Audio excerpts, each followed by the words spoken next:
बिस्मिल्लाहिर्रहमानिर्रहीम। अस्सलाम वालेकुम। आज हम पढ़ने जा रहे हैं जी प्रोटीन कपल रिसेप्टर्स। ठीक है। हमने बात की कि ग्रुप टू हार्मोन्स जो हैं वो सेल मेम्ब्रेन को क्रॉस नहीं कर सकते, लिहाजा उनके जो रिसेप्टर्स हैं वो सेल मेम्ब्रेन के ऊपर जो है प्रेजेंट होते हैं। ठीक है। और ये सेकंड मैसेंजर सिस्टम के थ्रू एक्ट करते हैं। तो यहाँ पर हम बात करते हैं ग्रुप टू के लिए। ये एक रिसेप्टर आपको नजर आ रहा है। ठीक है। ये जो दो लाइनें हैं, these are the cell membrane. ठीक है। और उसमें ये एक रिसेप्टर प्रेजेंट है। ठीक है। इसका अमाइनो ग्रुप जो है आउटसाइड द सेल प्रेजेंट है, जबकि कार्बोक्सिल ग्रुप जो है वो इनसाइड द सेल प्रेजेंट है। तो ये आप देख सकते हैं कि ये 1 2 3 4 5 6 7 7 टाइम्स जो है ये सेल मेम्ब्रेन को स्पैन कर रहा है, सेल मेम्ब्रेन में से पास कर रहा है। ठीक है।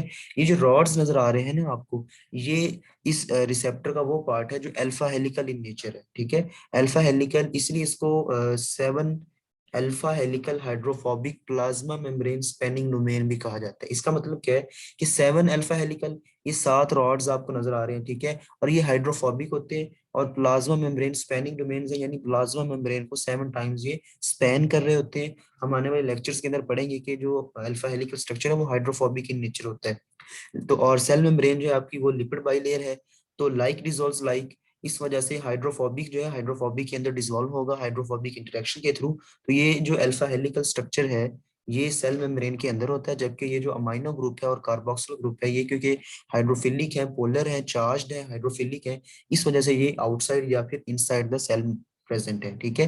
तो ये आपका रिसेप्टर है। ठीक है। ये ग्रुप टू हार्मोन का रिसेप्टर होता है। इसके साथ आपको ये एक प्रोटीन नजर आ रही है जिसके 3 सब यूनिट्स हैं, अल्फा बीटा एंड गैमा। ठीक है। अल्फा सब यूनिट जो है इसके साथ जीडीपी अटैच होता है, लो एनर्जी, इस वजह से इनएक्टिव फॉर्म में प्रेजेंट है। इस प्रोटीन को हम कहेंगे जी प्रोटीन क्योंकि इसके साथ जीडीपी अटैच। ठीक हो गया। और ये रिसेप्टर जो होता है ये इस जी प्रोटीन के साथ अटैच होता है, लिंक्ड होता है।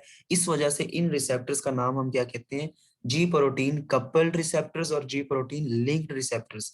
इस रिसेप्टर को हेप्टा हेलिकुलर भी कहते हैं क्योंकि 7 हेलिकल्स हैं इसके अंदर। ठीक है। मार्क्स के अंदर इसने हेप्टा हेलिकुलर वर्ड जो यूज किया हुआ है। ठीक है। उसके बाद ये जो जी प्रोटीन है ये भी प्लाज्मा मेम्ब्रेन के साथ अटैच है। और ये जो आपको टेढ़ी सी लाइनें नजर आ रही हैं, वेवी लाइंस, ये बेसिकली प्रीनाइल ग्रुप होता है। एक सेकंड ईयर में आप पढ़ेंगे कि कोलेस्ट्रॉल की सिंथेसिस के अंदर एक प्रीनाइल ग्रुप जो है बनता है, जिस तरह आपने आइसोप्रीनॉइड यूनिट्स पढ़े थे, तो ये प्रीनाइल ग्रुप के साथ ये अटैच होता है। प्रीनाइलेशन हुई होती है बीटा गैमा सब यूनिट्स की, जिसके थ्रू ये सेल मेम्ब्रेन के साथ अटैच होता है। जब रिसेप्टर हार्मोन आके बाइंड करता है, रिसेप्टर के अंदर कन्फर्मेशनल चेंज आता है, तो ये जो अल्फा सब यूनिट है इसके अंदर जो जीडीपी है इसकी जगह जीटीपी जो है वो अटैच हो जाता है। ठीक है। जब वो अटैच होता है तो हाई एनर्जी आ गई, तो ये एक्टिव हो जाता है और अल्फा सब यूनिट जो है जब एक्टिव होता है तो बीटा गैमा सब यूनिट से डिसोसिएट हो जाता है, सेपरेट हो जाता है। और जब ये सेपरेट होता है तो ये जाता है इफेक्टर के पास। ठीक है। इफेक्टर क्या चीज होती है, यहाँ पे आप सेल सिग्नलिंग के अंदर देखेंगे कि इफेक्टर जो है डिफरेंट एंजाइम्स हो सकते हैं। जैसे साइक्लिक एएमपी के अंदर आप देखेंगे एडिनाइलाइल साइक्लेज होगा। ठीक है। साइक्लिक जीएमपी पाथवे के अंदर आप देखेंगे ये गुआनाइलाइल साइक्लेज होगा। ठीक है।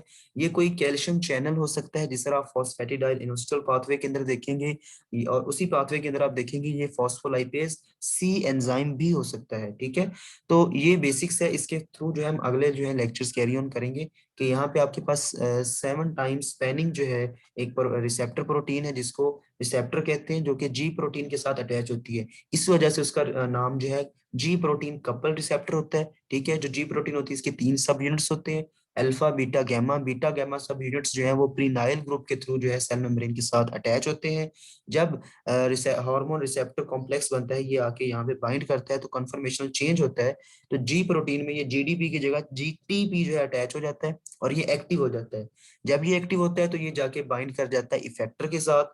इफेक्टर जो है वो आपका एडिनाइलाइल साइक्लेज हो सकता है, गानाइलाइल साइक्लेज हो सकता है, कैल्शियम चैनल या फॉस्फोलाइपेज सी हो सकता है। ठीक है।